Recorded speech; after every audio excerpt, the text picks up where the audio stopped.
Drama serial रहमत की अगली किस्त में हम देखेंगे कि शान साहब बारी के पास आते हैं और बहुत ज़्यादा दुखी नज़र आते हैं। वो बारी से कहते हैं कि भाई साहब की नज़रों में मैंने परिचय के लिए बहुत नफ़रत देखी है।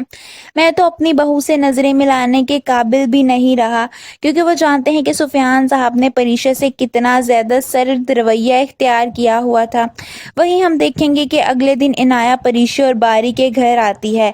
जब वो उनके घर आती है तो बारी उससे कल वाले रवैये के बारे में काफ़ी ज़्यादा सवाल करता है, जिस पर इनाया कहती है कि एक लड़की के एक्स फ्योंसी की बीवी उसको मिल जाए तो उसका क्या रिएक्शन होना चाहिए। जिस पर बारी कहता है कि कल तुमने सिर्फ परिचय की ही नहीं बल्कि हम सब की इंसल्ट की है।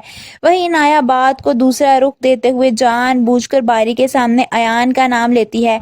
वो परिचय से कहती है कि परिचय तुम मेरे साथ चलो, मैं भी अयान के ऑफिस ही जा रही हूँ। ये सुनकर तो परिचय सख्ते में आ जाती है, क्योंकि बारी को अयान के बारे में नहीं पता होता और ना ही परिचय ने उसे बताया होता है कि वो अयान के ऑफिस में काम करती है।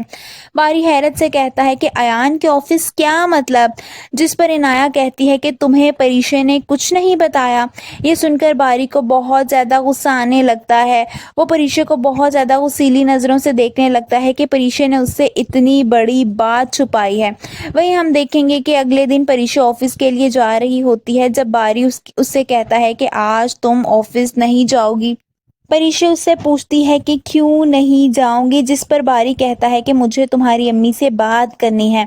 ये सुनकर परिचय बहुत हैरान रह जाती है। वो बारी के पास आती है और कहती है कि अम्मी से क्या बात करनी है आपने बारी।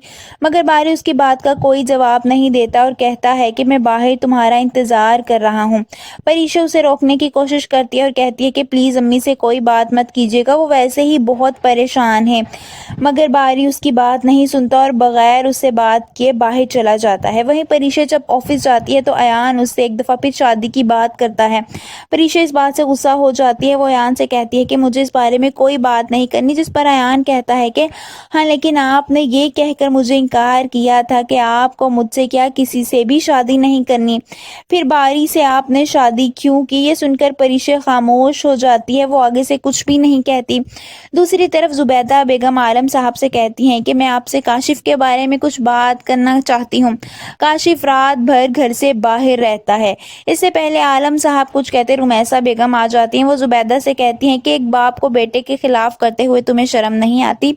आप सबको क्या लगता है कि अब जाकर जुबैदा बेगम अपने हक के लिए बोलेंगी? कमेंट्स में अपनी राय का इजहार जरूर कीजिए।